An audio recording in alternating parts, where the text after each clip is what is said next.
What up, Bucs fans? We are back with another RBT live stream.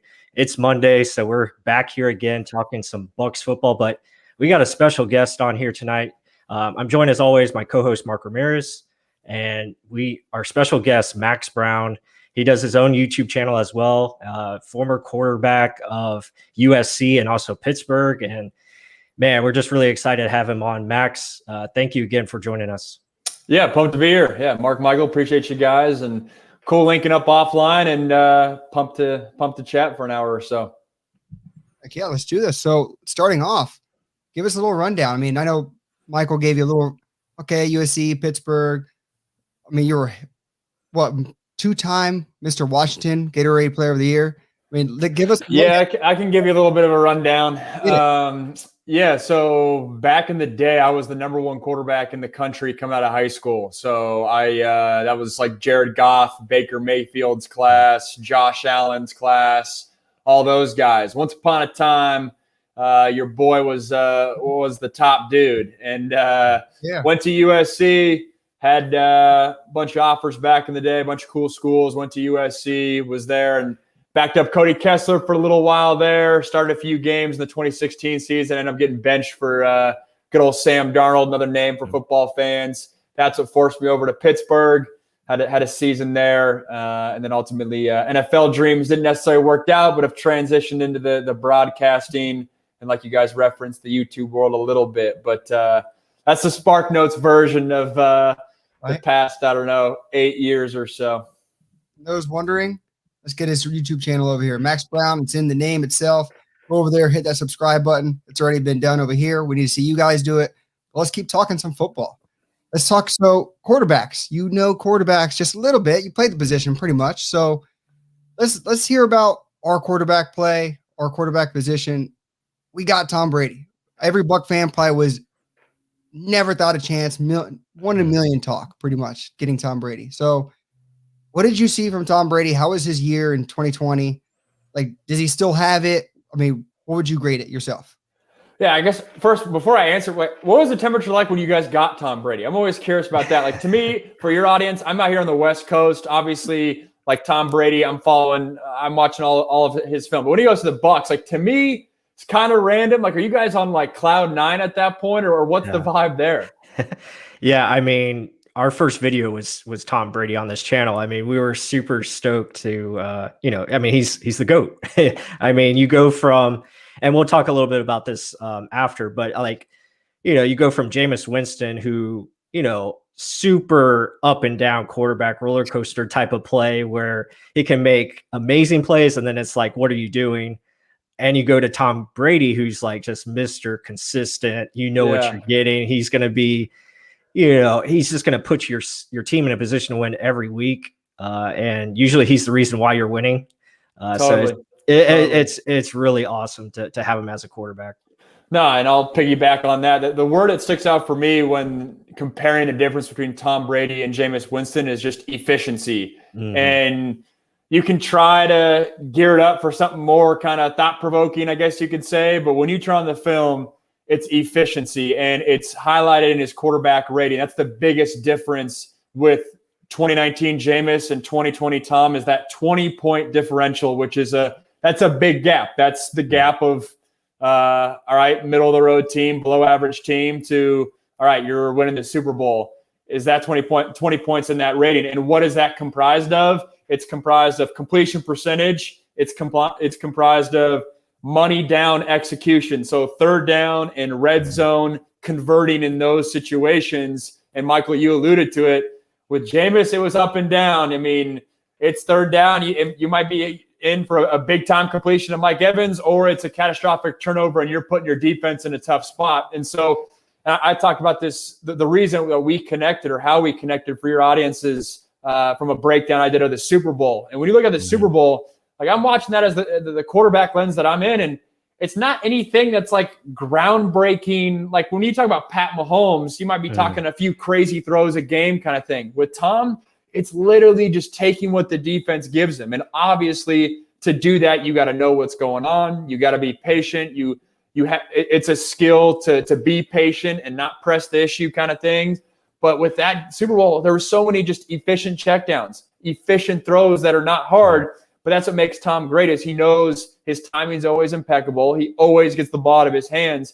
And that just mastery of the position is what Jameis didn't have and that Tom does have. And obviously all the leadership and intangible things as well. But I think that when you go down the stats, the QB rating is obviously the big one that sticks out in terms of the difference between both quarterbacks. And why is that the case?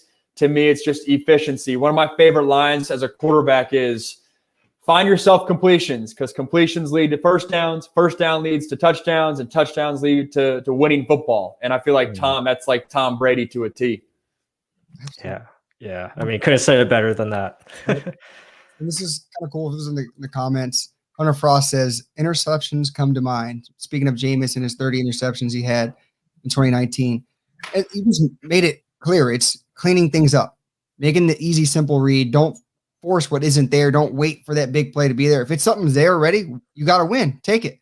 Take that dump off. And I skipped over that a little bit too. The interceptions, you're right. That's the big one. But I feel like everyone kind of knows that. So outside interceptions, all right, where else are we getting that? But don't get me wrong. Interceptions, front of mind, cannot turn the ball over at the quarterback position.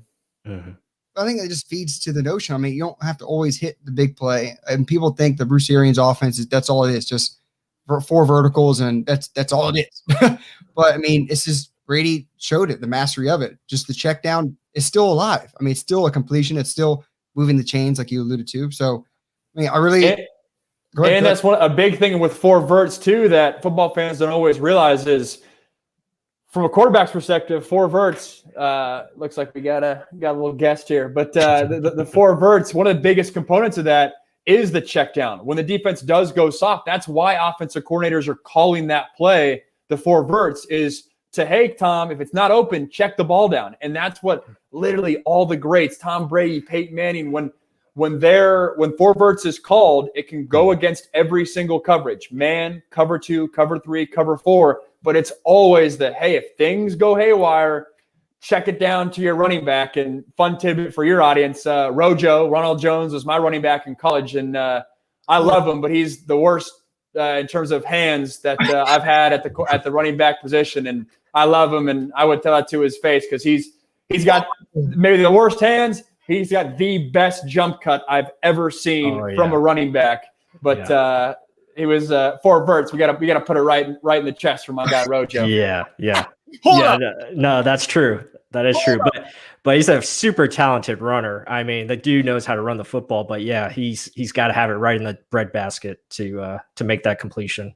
Please elaborate a little bit more on that because I just put those two together too. So because there's a whole bunch of there's a split on that too, like the Jameis Tom Brady argument. Mm-hmm. Then there's the Rojo can't catch. Rojo is a good catcher. You just got to give him more opportunities. Mm-hmm. You're saying unless it's in the breadbasket, Rojo not fumble it, but bobble that thing, right? It's a struggle. I'll never forget Rojo. This is when he had the big old dreadlocks. His first practice at USC. And once again, I'm saying this because obviously he's doing just fine in the NFL. I wouldn't be saying this if it was a running back that. Not collecting a paycheck still, but his first practice at USC, my man got a handoff like this. And I don't know, for those watching, maybe people doing audio, I'm doing 2 hands over the ball at one at the same time versus those that know the running back position. You got to open up like a gator with one arm below, one arm on top kind of thing. And Rojo said, I didn't do that in high school. Just give me the ball. He just kind of smothered it kind of thing. That was the first one. I was like, this is a Division I running back at USC that's doing like that. On one side, I was like, man, that's concerning. But I was on the other hand, I was like, if this dude is doing that, he must be so good because once the ball's in his hands, it doesn't matter. But in terms of the passing, I remember Rojo had an appointment every day after practice for 20 minutes on the jug machine, trying to sure up the hands. And he's definitely a lot better now than where he once was. But I'll never forget young Rojo was struggle bus with catching the rock out of the backfield. That's funny. Yeah. I can't believe I forgot about that. All right. So also in the comments, thought Max was Joe Burrow for a second. You do. Hey, OD Sun M8, go scroll the comments on my channel. And literally everyone says it. It's the first 3 comments on every single one of my videos is Joe Burrow's older brother or whatever. No, I get it. I get that. I get the Beavis and Butthead dude. I got my big old forehead. And then there's this anime character that I guess I look like as well. So not that this is that type of audience, but yeah, I get those guys all the time. They're like, oh, this is Joe Burrow's like burner channel. Like, it's got to be him. I just put it together too. Wow. I got to do a video soon of I'm gonna title like breaking down my film, and it's just like a Joe Burrow analysis video 2020. That'd be awesome. Yeah. Guarantee it goes viral. Guarantee. Just wear like a Burrow jersey too. Let it be known. That's a good call. I gotta buy that. That's a good call. We're like, dude, I can't believe you're so honest about this. Awesome. Taking a break from my knee rehab to get up on the whiteboard. Yeah, something like that. Yeah, no, that's awesome. And it's funny you bring up Rojo because like Mark said, I mean, that is the debate. It's like, oh, do we draft another running back because we want, a more complete back that can do, more as far as the third down offense, be that check down guy that can also pass protect. But, I love Rojo. I love his ability. I mean, he's one hell of a runner. Like you said, he's very talented, but it's just like those two things he hasn't been able to put together yet as far as pass protection and also catching the football out of the backfield. So, that's definitely it'll be interesting to see what happens with that position. But I mean, like you were saying with the quarterback, I mean, you're right on. I mean, with the efficiency, Tom Brady, I mean, he just understands how to take advantage of the matchups. He sees what's going on before the play even starts, and that's what gives him the biggest advantage. Like he knows how to identify it. He always used emotion, to identify whether it's man or zone defense. So that's just, I mean, that's just what makes him so good. And I'll say this, if Rojo was getting that much run in the Super Bowl and throughout the entire run, like Tom's good with him then. Tom's giving the thumbs up because as we all know, relatively speaking, running back's a replaceable position in the NFL. And so if Rojo wasn't getting it done, you better believe Tom would have his ass out of there pretty quick. And so Tom knows what's up. He's looking from the end zone footage of saying, all right, this guy's special. We need to get him on the field, even if that means he's going to drop a check down a game, which should never happen or whatever it is. I think he's good. But if that ends up being the Achilles heel and there's other answers, who knows? Yeah. Right. Well, before we keep going on, let's actually talk about at Roblox Talks first sponsor. Hold on 1 second. We're going to talk about Symbol, the stock market for sports. If you guys haven't heard about this, it's a really cool idea. We've talked to the CEO of the company. Really cool idea. I really like it. I mean, what is it? How does it work? Let's check it out. Find your favorite teams, a la Tampa Bay Buccaneers. If you're a Saints fan, woof. The thing is, you get your team, you earn win payouts. What happens? You receive 50 cents a share per share when your team wins. So, I mean, go ahead and gobble up some Bucs stock and let's do this. And then you can trade teams like stocks. How does that work? Buy low, sell high, sell overrated teams. Same stuff. If you have Robinhood or one of these other trading apps, same exact stuff. Really cool. Trade 24/7. I really like the idea. If you want to learn more, just hit that play button. They'll give you a little rundown more, but we really like the idea. I already bought me up a Buccaneer stock. With that said, guys, check it out. Our link is in the description. Hit that down below. Let's keep talking some Buck football and just NFC South football. So before we keep going, I actually want to, before we talk draft, let's talk NFC South. And we mentioned his name already, Jameis Winston. He's potentially going to be the New Orleans Saints quarterback, right? So do you think those little miscues, inconsistent consistencies he had in Tampa Bay can be fixed up in that year that he had off to sit and look behind Drew Brees? Like, do you think he can be something in this new Sean Payton-led offense that's not as deep developing routes as Bruce Arians?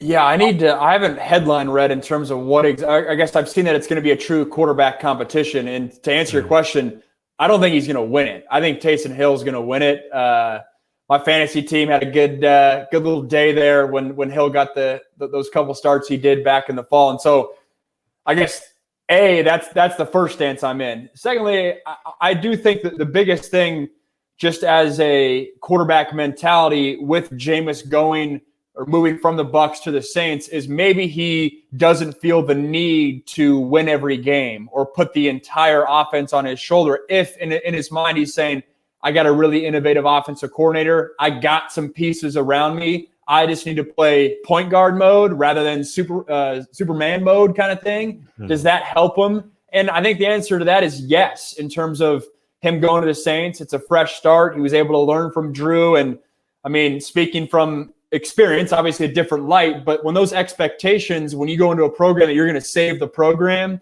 and it's on you to drive the car in and out the whole time, that's a different mentality than, hey, let me just go out there and play point guard kind of thing. And I think that'll certainly help him if he gets a chance. But at the end of the day, I don't know about you guys, but I think Taysom Hill, and we'll see what happens, is kind of the dude. And I know it's going to be a battle, but that's kind of where I'm at. Mm-hmm.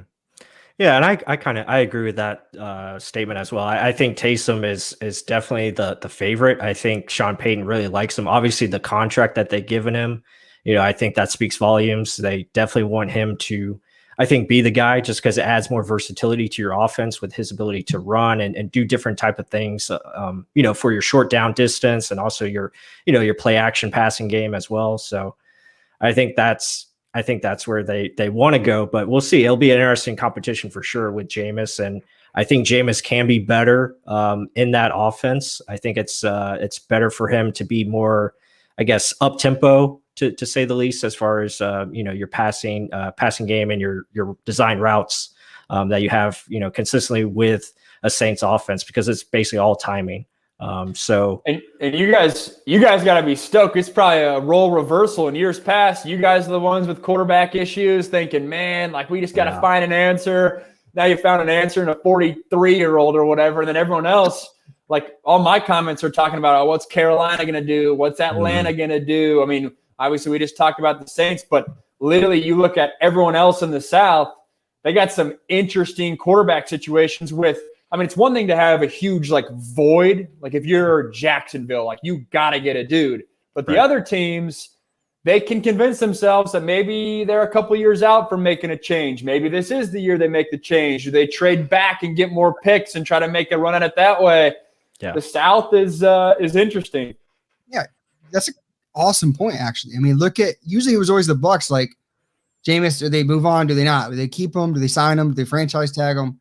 Now we know without a shadow of doubt who our quarterback is. We don't know who the future is, which we'll talk about later.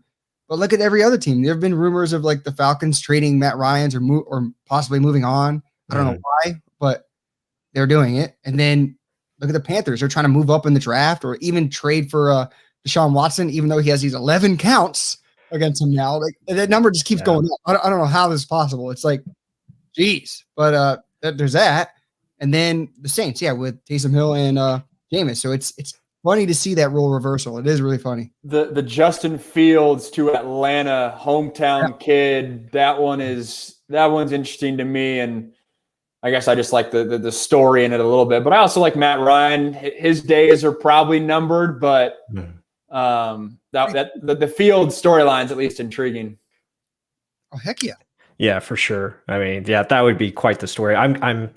I'm leaning. I think they're leaning more Kyle Pitts, and that scares me too. I mean, that guy is just dangerous. But Kyle Pitts is my favorite guy in this draft. We can talk quarterbacks all day. If you don't know Kyle Pitts, or you know his name but haven't watched his film, it's crazy. I did a whole Kyle Trask breakdown, who's kind of my sleeper QB in this draft, and I'm just watching game after game of Kyle Trask, and it feels like, man, I want to do a breakdown on this Pitts guy. I mean, we're talking as unique of an offensive weapon as I can remember.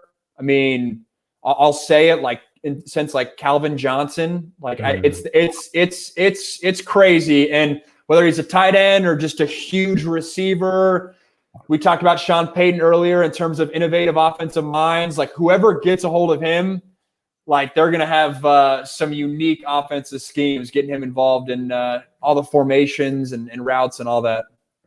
Yeah, no doubt.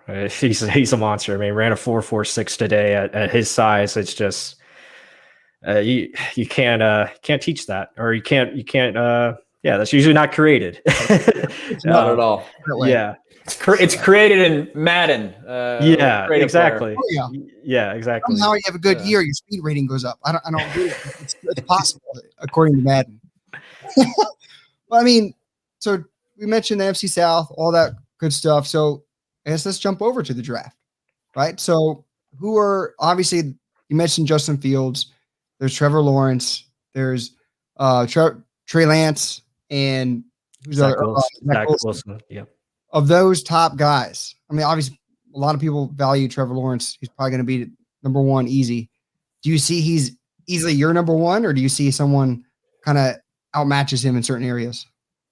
Yeah, he's my number one. I don't think it's easily my number one. To me, my tiers are Trevor Lawrence, tier one, and then tier two by himself for me is Zach Wilson. And I think the gap from tier 2 to tier 3 is bigger than my tier 1 to tier 2. So in other words, the gap from Trevor Lawrence to Zach Wilson is smaller than Zach Wilson to Justin Fields, in my opinion. I think Fields is the top of that tier 3 for me. And Zach Wilson, for those of you guys that maybe just know his name and have seen the draft buzz, I did a full breakdown on him as well in terms of his entire game. I watched every throw from last year and kind of said, all right, here's the good and the bad. So go check that out if there's interest there. But in terms of the tier 3, I think Justin Fields, and then I like Kyle Trask as that next guy. And that to me is the biggest difference with probably my board versus other analysts.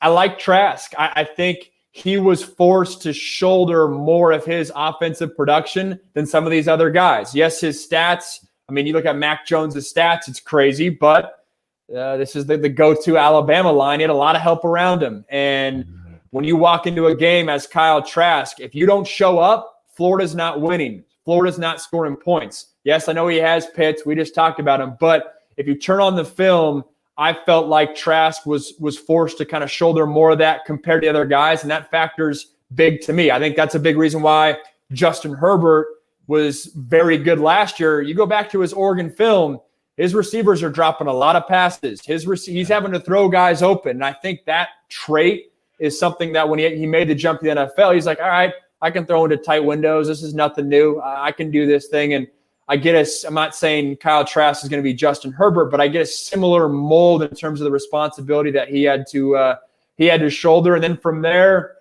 I go Mac Jones. And then after that, I go Trey Lance. So maybe that's another big difference for me as well.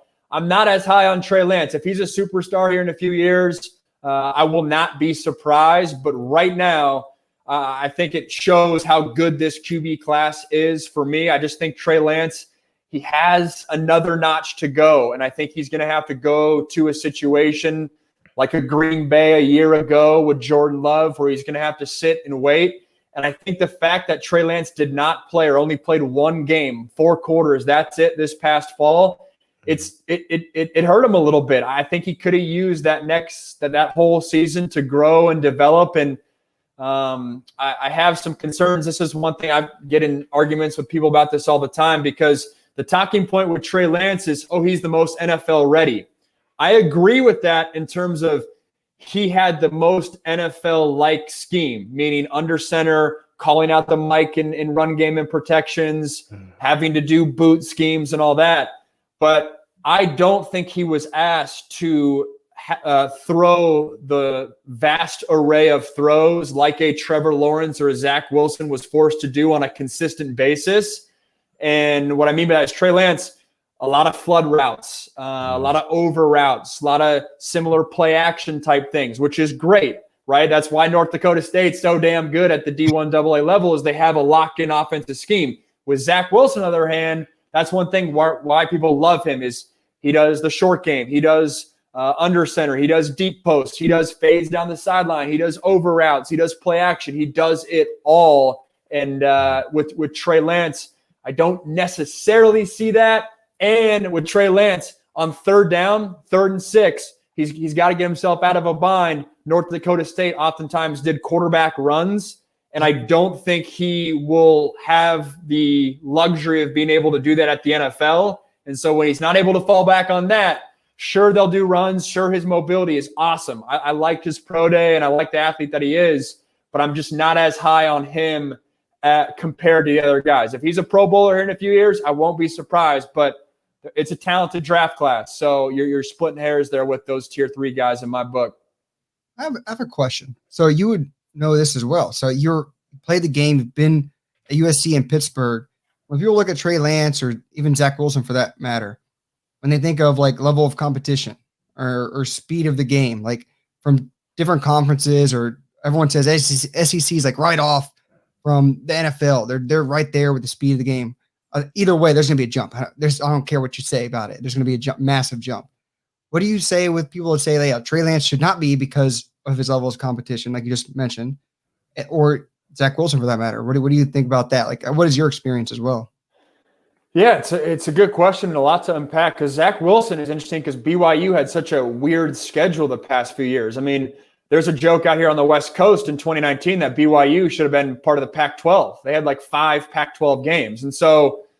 And we can get into the argument of where like Pac-12 stands on that. I think SEC in terms of defensively is in a level of its own. From there, the Pac-12 and the ACC are very similar. I actually would think the Pac-12 when I played was more competitive top to bottom than the ACC. Yes, the ACC has the premier Clemson, and they had Notre Dame last year. But the bottom tier of the ACC, there were some teams that are struggling there. And I think the Pac-12, there's a reason that everyone keeps beating each other out here, is because I don't think that it's absolute struggle city at the bottom, but that's a conversation for another time. In terms of the Trey Lance competition factor, to me, is it a reason that he should not go at the top? No. But is it a big factor? Yes. And the biggest difference for me, and I alluded to this before, is the average difficulty level of each completion that you have.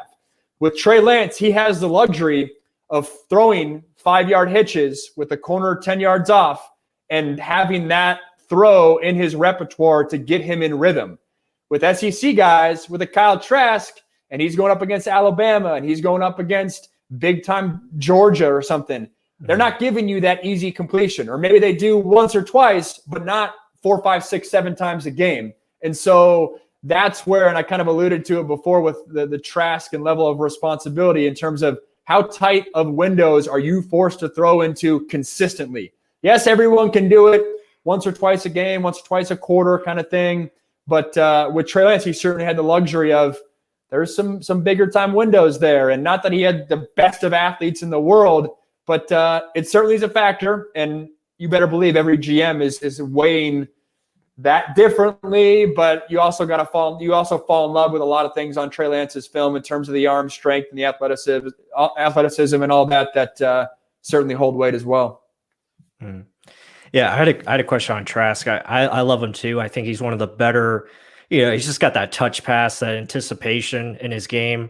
But there is question marks with his arm strength. Do you see that as being a big issue, or is that something where he can work around it because he is so good as far as just finding windows, anticipating with good timing and having good accuracy as well when he does have time in the pocket? Yeah, you hit the nail on the head. That's a big area of concern for me. Yeah, I'm not going to lie. That is the one thing that's the red flag. And especially if he goes to an offense, if he goes to Atlanta, say, where they're going to play action and they're going to do big, deep posts down the middle of the field and big over routes, and he's going to have to throw the ball 50 yards plus consistently kind of thing. And is that the best offense for him? I mean, he's going to have to do that. He's going to have to throw deep in any offense, but that type of offense that really relies on it, that might be a little tough. So, Michael, you hit the nail on the head. That's definitely an area of concern for me, but sticking in the NFC South talk, I mean, a guy like Drew Brees has done just fine, so you can do it without elite-level arm strength. But like you said, he's got to rely on the anticipatory throws, which he showed at Florida. But that could certainly be a couple years from now if he does not make it, and it's because he's just a half second late on a bunch of throws and he's not able to get the ball out of his hands. I mean, another Tom Brady reference, that's where – hey, Tom Brady, he's got a strong arm and he's money on the intermediate routes, but he knows, hey, deep down the field, let's get the ball up and down out of my hands. Kyle Trask is going to certainly have to take a page out of those guys versus compared to a Trey Lance, he's got an absolute cannon. And they're saying the strongest arm in the draft. And whether that gap is that large compared to a Trevor Lawrence or a Zach Wilson, I don't necessarily think so, compared to like a Josh Allen before, where it's that dude has the strongest arm by far. Circling it back, he doesn't have a Trey Lance arm. and Trask will have to make sure, anticipation is his bread and butter with all his throws. Yeah. So there's one more comment about Trask and the Florida offense. So someone said, Chris Cole 97 says, Pitts made Trask like Evans made Manziel. What do you think of that? Like Mike Evans making Johnny Manziel, Johnny Football. And also, I almost think, no, I won't leave it at that. Just what do you think about this? Pitts made Trask like Evans made Manziel. I think it's interesting. Yeah. At first glance, I don't disagree. I mean, with Manziel, I have flashbacks to some of those A&M days where he's throwing dig routes 12 feet in the air, and Mike Evans is going and getting a rebound, and it was absolute lethal weapon in the red zone kind of thing. The one difference for me is Manziel's mobility. He got away with a lot in college that in the NFL, man, I don't care how good Joe Thomas is. Like those NFL DNs are a little bit different. And so that kind of caught up with him. With Trask, he's not an elite athlete, and he's never been able to bank on his mobility. So that adjustment or that rabbit out of his pocket kind of thing, rabbit out of the hat, Trask won't have that because it never was a thing. Versus I think Manziel had some of the college things that made him Johnny Football that was so exciting. Any quarterback guru would say, yeah, he's not going to be able to get away with that in the NFL. So I think the comps, I don't mind the comp, but I'll add a kicker in that. I think Johnny Manziel's heroics in college, amongst all the other stuff that we know about, I think just caught up with him in the NFL more than anything.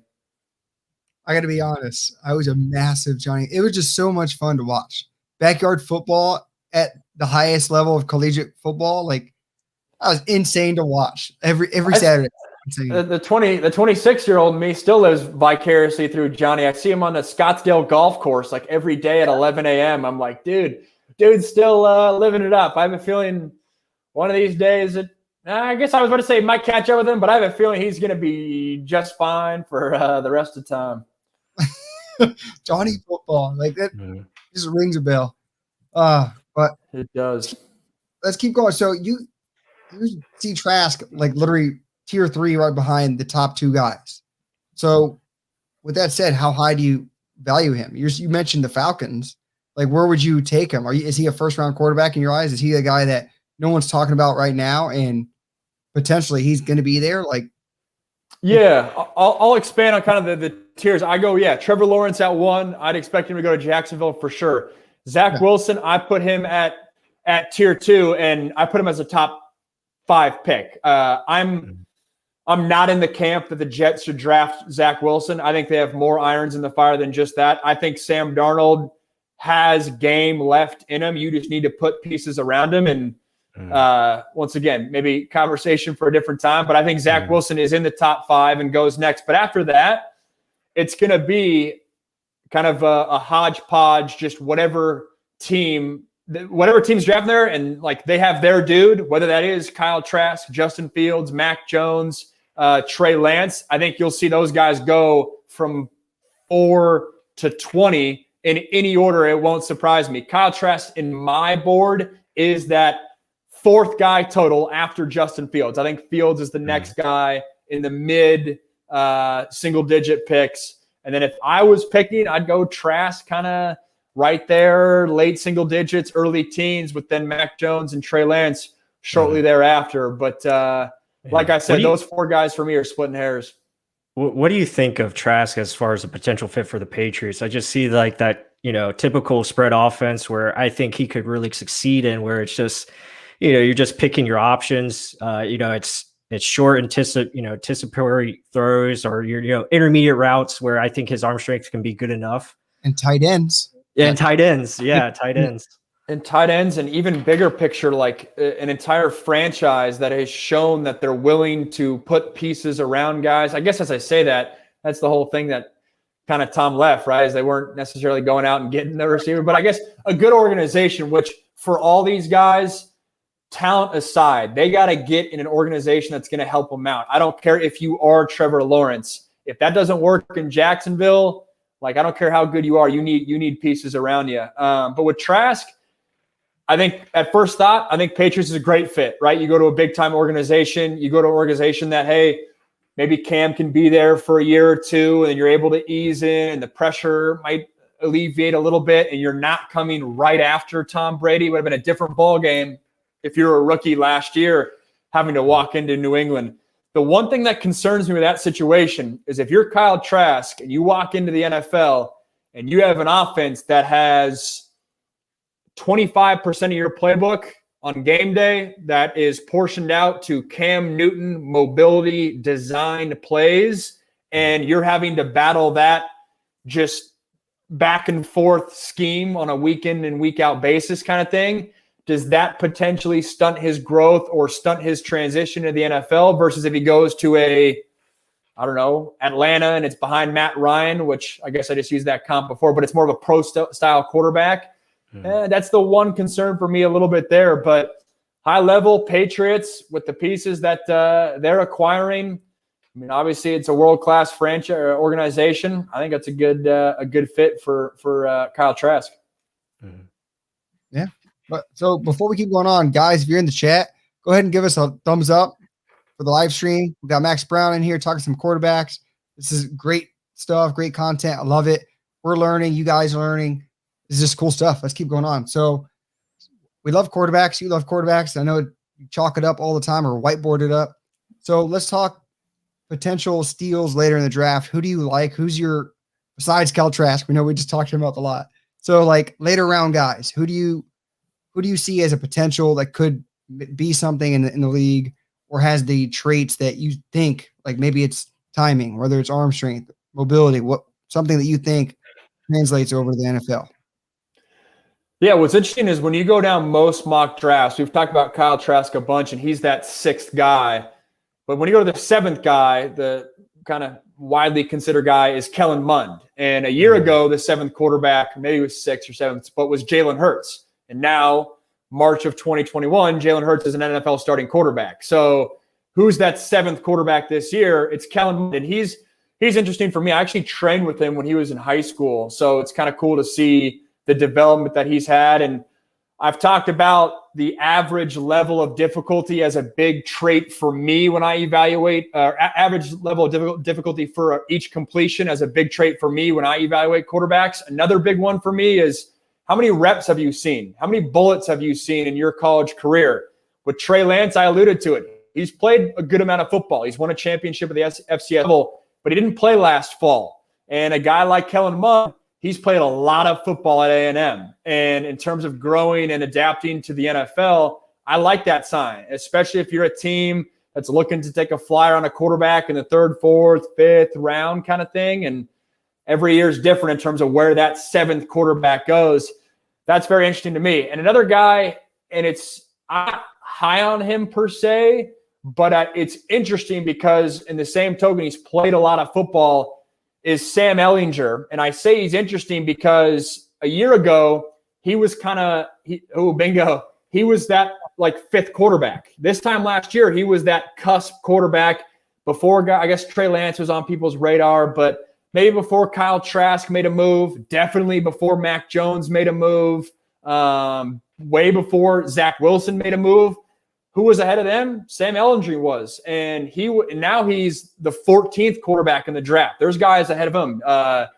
Jamie Newman at Georgia, previously Wake Forest, is ahead of him. Felipe Franks, who, side note, strongest arm I've ever seen in person. Felipe Franks throws the rock like 85 yards and just long man shoot. So if you have a soft spot for arm strength, Felipe Franks is your guy. But back to Sam Ehlinger, just how much he's dropped. And I think rightfully so, a lot of that's warranted. I don't think you saw the huge jump that you would want to see from a quarterback as a junior and senior in terms of pocket presence and whatnot from Sam Ehlinger.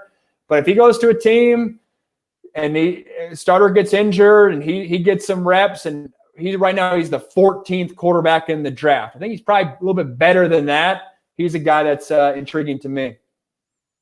Yeah, I mean, he's almost like a bigger Tim Tebow, but better accuracy, I would think. I mean, look at 2019, he was lighting it up. He was almost like point for point with Joe Burrow in that Texas LSU game.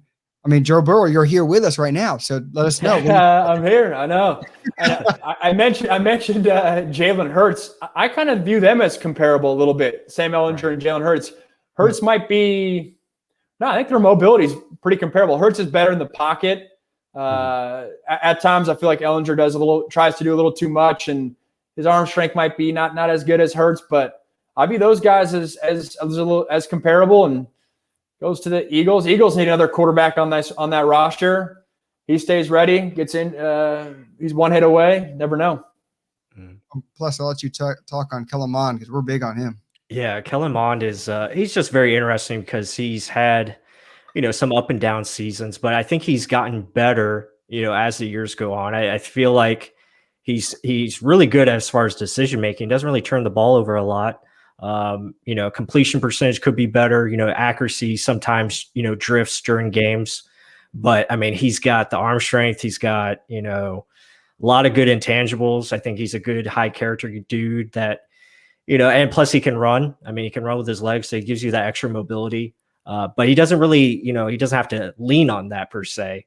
Yeah. He can still win with inside the pocket, which I think is good. And especially I think, he's had some, adversity as well, just with the talent level that's been around him. I think that, has kind of played a part to it, receivers, not always helping him out, offensive line inconsistency there. So I really like Kellen Mond. I think he could be that guy that you look at, maybe third, fourth round, somewhere in there, and you take a flyer on him and see what you got. No, I follow what you're saying, and it's funny because I'm just sitting here thinking about Kellen Mond, and I've broken down all the quarterbacks ahead of him.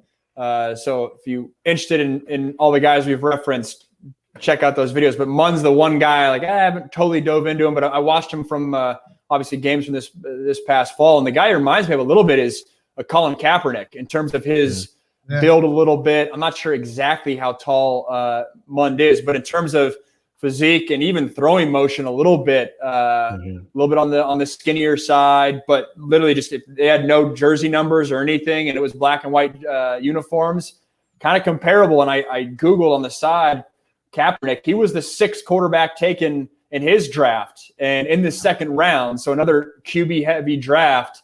If Mond's that 6th, 7th guy, that might anywhere's isn't Mond number 7? I think I'm not sure. No, he's 11 or something. But 11, yeah. Either way, kind of a cool little comp there. Yeah, coaching changes too. Got Jimbo in there, still downfield kind of offense. I mean, I know Buck fans would be like, "Oh, no Jimbo quarterbacks because of Jameis Winston." Don't relate a quarterback just because of the head coach, but. Either way, he's got down the field accuracy, down the field arm, ability to throw that downfield threat that the supposedly BA every Buck fan thinks that's all we do. It's not just that. But I mean, I've liked him for like a couple of years now, and I think he's got what it takes. He just needs a little bit of grooming. So bring of that. So I know the Buccaneers, we got our old man at quarterback, the GOAT. You may have heard of him, Tom Brady. So we're not needing of a quarterback. So what do you think of the potential the Buccaneers actually drafting a quarterback, the eventual, I guess, takeover or eventual starter after Tom Brady? Do you think Tom Brady's just going to go until he's 50? It's super funny you guys mentioned that too. I was in a random car ride last week, and someone was like, "Oh, I know my family friend, his son plays quarterback, and he's the Bucs backup." And I was thinking, like, I know quarterbacks, and I couldn't tell you who the Bucs backup was. Like, he's I'm buddies with his dad. I like golf with his dad all the time. Like, who the heck is the Bucs backup? And right now I forget, and I had to Google like Ryan Griffin. Like, I don't even know who that is, and I'm a quarterback guy. And this man's been in the league for 8 years, collecting paychecks. Like, I respect it. I'm like, hey, this guy's doing something right. Hey, for football fans, if you're in the league that long and haven't really played, you must be awesome in the quarterback meeting room, because that's a little fraternity in itself.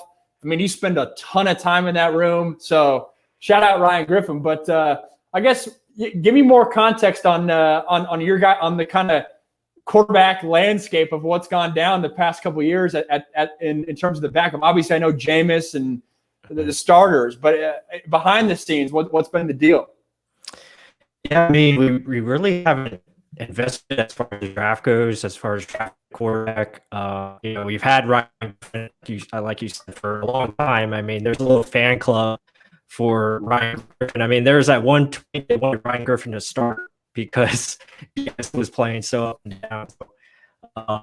We have Blaine Gabbert as well. You're kind of going in and out really quick. Well, I'll let it kind of. I'm sorry. I'll let it go for a little bit, but I'll kind of jump off what you were saying. Mm-hmm. Yeah. So really, right now, Blaine Gabbert was the backup. RG4, we call him, was the third string. But he's literally, yeah, you're not lying. He's been here forever. In preseason, he lights it up. He doesn't have a cannon, but he makes good reads. He's consistent. I mean, he's Mr. August, right? He lights it up in the preseason. So he does look good in preseason. So his Super Bowl is the preseason games. That's right. I knew you guys had Gabbert. Gabbert always looking sharp at the on the sideline in the Super Bowl parade. And but to me, at that point with Gabbert, like, I think he's a solid backup. Obviously, it's not necessarily. I mean, this might be a conversation. Would you rather have like Blaine Gabbert or Jameis Winston as your backup? Like, that might be a conversation in itself. I'd take Jameis. I'd be interested to see what your guys' fans have to say. And Gabbert's another former number one quarterback in the country coming out of high school. So I got a soft spot for that. So I like Gabbert, but to me, if you're an NFL team, you always got to be obviously preparing for the future, and you cannot win games at any level without a quarterback. Maybe if you run wing T in high school, but outside of that, you need a quarterback. And so it feels like the timing is right for the Bucs to take a flyer on a late round type guy, especially when we're talking Sam Ehlinger, who's a household college football name. He's the 14th quarterback in this draft. Another guy we talked about, Jamie Munn, or Jamie Newman. Jamie Newman. He's a guy that some people loved this past offseason and thought that, hey, if he had a full season at Georgia, he could have made a Mac Jones type jump, a Zach Wilson type jump potentially. Obviously, it didn't work like that, but guys were talking about him like that. And so if you're the Bucs and you're saying, you know what, there's something to be said about that film. Turn on Newman's Wake Forest film. He gets a little wild with the turnovers a little bit, but there's a lot to like. There's a reason mighty Georgia was jumping all over a guy like that in the transfer portal market. And so if you're the Bucs, you take a third, fourth, fifth, sixth round flyer on a guy like that, and you move on from RG4 and stash a quarterback like that. I think that makes tons of sense, especially with the Bucs. I mean, Tom said it, right? We're bringing the whole crew back. We're running this thing back. And so if you're not in desperate need in the draft, I love it. Let's prepare for the future and draft a quarterback that you might like a little bit. No, plus you're back now.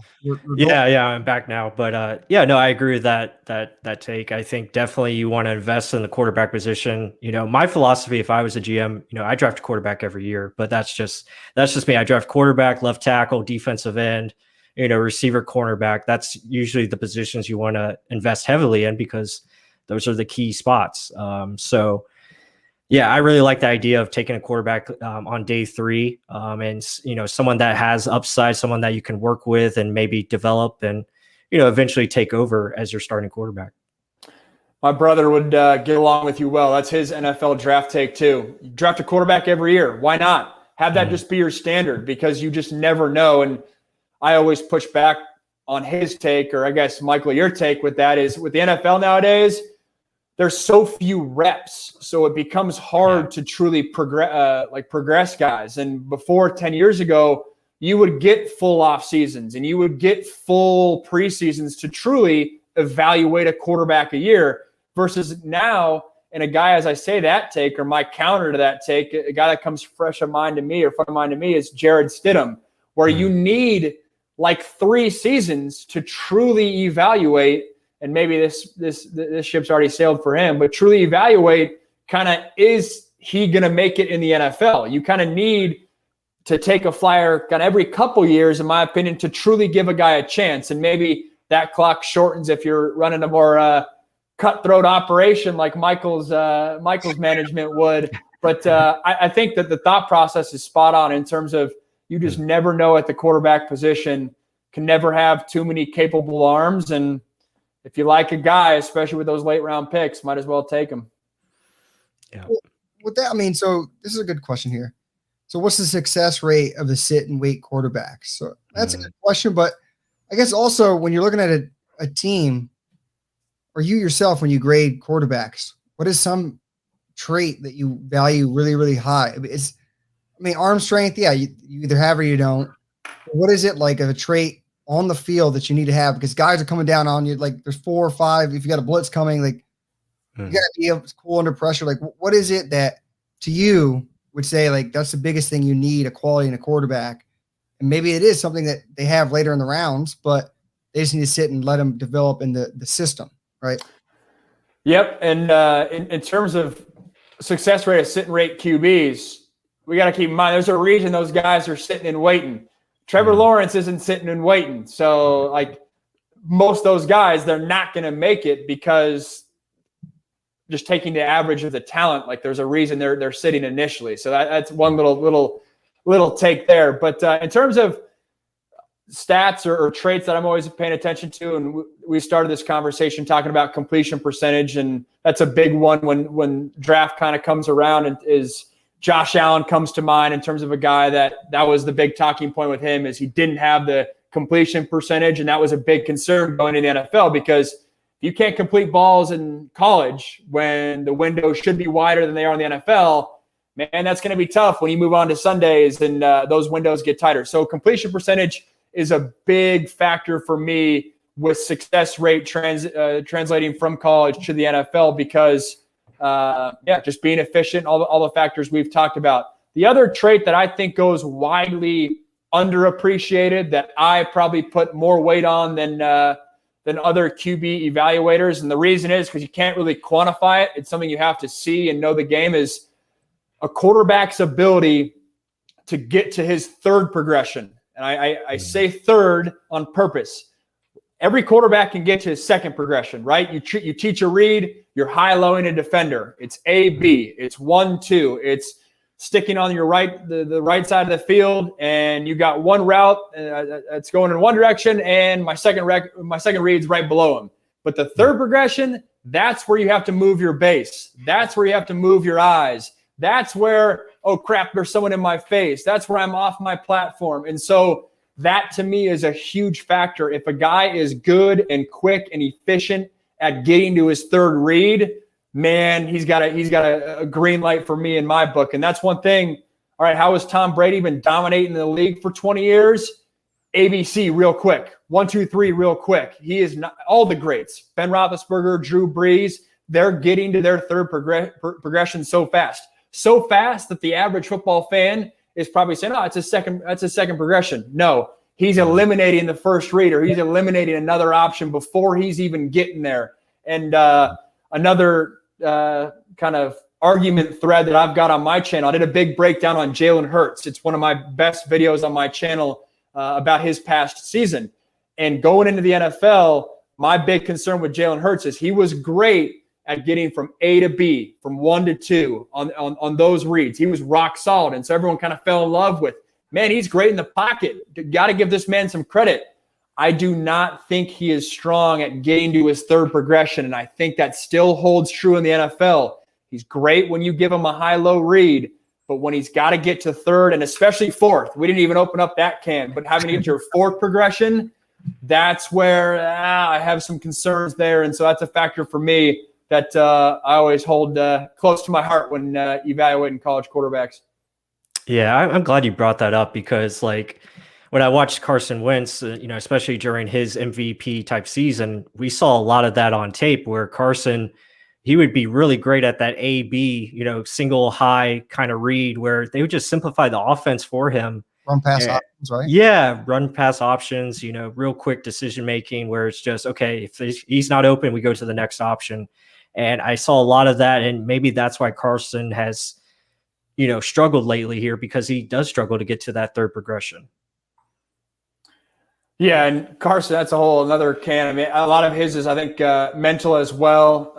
You can get into some of the fundamentals and why are the fundamentals happening? Is he overthinking?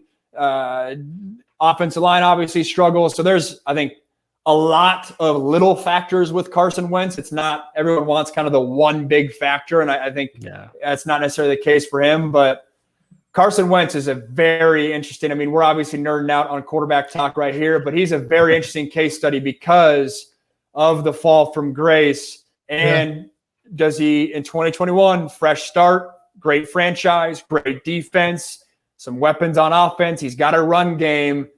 The quarterback in me is saying, man, those are all the pieces you need to find success. Like, it's go time for a redemption tour for Carson Wentz. Yeah, yeah, I agree. And I'll also just add, and this is random, but I think Sam Darnold is in a perfect fit for what that coaching staff is going to bring to him. I think the Matt LaFleur offense, I think, is a perfect fit for what they're going to do. I know it's Mike LaFleur now, running that offense, but I think he's going to be surprising some people if he is the quarterback of the Jets. I'll just say that. Yeah, I mean, Sam's a good buddy of mine. Even though he beat me out, we still stay in touch, and I'm pulling for him. The Jets franchise, I mean, we talked off air, maybe it was on air, but we talked about Dan Orlovsky and some of the Lions, like Lions in the 2000s, awful. Jets, man, this is struggle city out there. And if you could put any quarterback there, they wouldn't find success. They need to get some pieces around him. I'm not giving up hope yet. If I was kind of hoping that Indy would try to make a trade for him, and because that franchise, I mean, obviously, like we just talked about, they got some good things, but I'm hoping Sam's got some football in front of him. Don't count him out. Absolutely, you can't. I mean, like you just said about the Jets, they had the Sanchez. Let's be honest. The Sanchez butt fumble. Yes. Well, here's a good question. So Johnny Dean said, if a QB goes to a system that develops them, but there are few teams that have a staff designed to develop them. So this brings me to a point. So he's talking about developing quarterbacks, a system to develop quarterbacks. When I read that, I see it as more as system quarterbacks in the college level moving into the NFL level. Like, I think a lot of it is, you learn 3 or 4 years in the college ranks, a system. And if you get drafted to a team that's telling you to do a total different thing, that you're starting from ground zero again. So you're having to learn as you're being told to perform if you're a first round quarterback. Do you see it as that? Or like, how do you see, like, should you get drafted to a team that is playing similarly to you or mold to you? Or should they're a first round quarterback. They should adapt to everything. How do you feel about that? A little bit of both sides. I think you're spot on in terms of, is it the system that's developing guys, or is it just the fact that they had pieces aligned that made that development easier? And I think I probably align more, I guess, or with the second factor. I think there's not really, and I didn't play in the NFL, so take everything I'm saying with a grain of salt. I wasn't in QB meeting rooms, but I do know the game, and my gut says that there aren't really systems that are developing quarterbacks. There are situations that develop quarterbacks. If you go and you sit behind Aaron Rodgers Brett Favre for Aaron Rodgers' sake, that's going to be a system that is conducive to developing a quarterback because he is able to learn the ropes behind the scenes. If you go to Kansas City and you sit behind Alex Smith for a year and you have an elite coach in Andy Reid, maybe there's the counter argument to my argument. Maybe that is a system, learning from Andy Reid, all those nuggets. That is a system where it is conducive to developing quarterbacks. That's going to be an advantageous situation. If you go to a scenario where you're going to throw the football 45 times a game, your defense isn't great, your run game's not great, that's not going to be awesome for developing quarterbacks. The best case study for me that I always bring up, I don't forget exactly what year it is, I think it's 2012, the Russell Wilson, RG3, Andrew Luck class. Yeah. There's a world, and obviously Andrew Luck retired, but there's a world where I think RG3 could be the Russell Wilson right now. And you can call me crazy, and I get that. But Russell Wilson, when he entered the league, he had one of the best run games in the league. Marshawn Lynch. He had the best defense, you could argue, this century. Early Russell Wilson was play action handoffs. Play action, play action, play action. That's real nice as a quarterback to grow into for the first few years. Then Seahawks fans are like, let Russ cook, right? That was the whole thing. Let Russ cook, because that offense was so structured to developing a quarterback. And it was like, all right, we need to release the training wheels. And at that point, it was kind of like, we need to let Russ cook. But I say that because that was a situation where he was able to grow. RG3, different animal. He was forced to drive the car wholeheartedly early on. And obviously his career went down a whole different path. Andrew Luck, similar beast. Andrew Luck was so good that he kind of overcame some of that. But I say that because it just shows the different systems you get into, certainly conducive to developing quarterbacks. And for all this stuff, any situation you go to as a quarterback, you got to have pieces around you to find success. I don't care how good you are. Something funny you just described, that crap situation, sounds like Sam Darnold. Just saying. 100%. Totally. And then someone else to add to that good running game that helps you out with the play action pass, Matt Ryan starting off. Again, same, the burner Turner was over there, just hand it off. And then if you didn't, get play action working like bread and butter. So I think that it all applies. I mean, running game, a great tight end. I mean, hell, all that does apply. It's not just what you have available to you too. I mean, it's not all just decision making. It's, can you make a decision with something that's available for you to throw to? Yeah, another quarterback we haven't talked about today, but that I'm fascinated with in that similar topic is Matt Stafford going to the Rams. Obviously, he's not a youngster. Obviously, he's long past the developmental stage. But him going with a Sean McVay offense, and I know the Rams don't necessarily have a bell cow back. I'm sure Rams fans probably hope that Cam Akers can get there. But that scheme, a run-first mentality with Matt Stafford, not forced to play Superman mode. Don't sleep on Stafford making a big jump for a lot of the reasons we've kind of just touched on. Yeah, I completely agree. And man, this has been awesome. Again, it's crazy that we've already gone an hour, but just a lot of great information. Max, again, we appreciate this so much. I hope, I'm sure all the fans have learned something. We've learned something. So this has just been great. And I hope we can, do this again sometime in the future, maybe after the draft and talk some of these, prospects and where they land. But, go ahead. I'm going to let you take it away, Max. Talk about your channel and, where people can find you. Totally. Yeah, no, if the Bucs draft a quarterback, you guys will for sure have to have me on that Monday after. I guess you guys have a bunch of topics, but 2 Mondays after we can come and talk QBs or whatnot. But no, this is dope. Bunch of good topics. Yeah, where you can find me, we've talked about my YouTube channel. Be sure to head over there, hit the subscription button. I do a lot of, you can see the whiteboard behind me, do some film breakdowns there. And then I've talked about it, but my story from being a 5-star recruit to obviously navigating the post-athletic world with things not necessarily working out. I talk a lot of content, talk a lot about that as well. So kind of a unique lens there. And follow me on Instagram as well, Max Browne with an E at the end. And then my Twitter at MaxBrowne4. Browne has an E at the end once again. And hit me up there. Love interacting with you guys and pumped to bring more football content on my channel. So if you're subscribing to Michael and Mark's channel, Real Bucs Talk, be sure to throw me the follow as well. Awesome. Mark, you have anything else to add? No, thank you very much, Max, for being part of the channel. Great content, guys. If whoever's in the chat, go do it right now. Go subscribe now.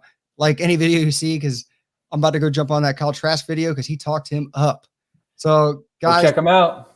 Thank you for being part of the show with us. And Max, thank you so much. Hopefully we do see you after the draft. Hope we do get a quarterback. That's what I'm hoping for. But with that said, guys, until the next one, and as always, go Bucs. Go Bucs. Thanks, guys.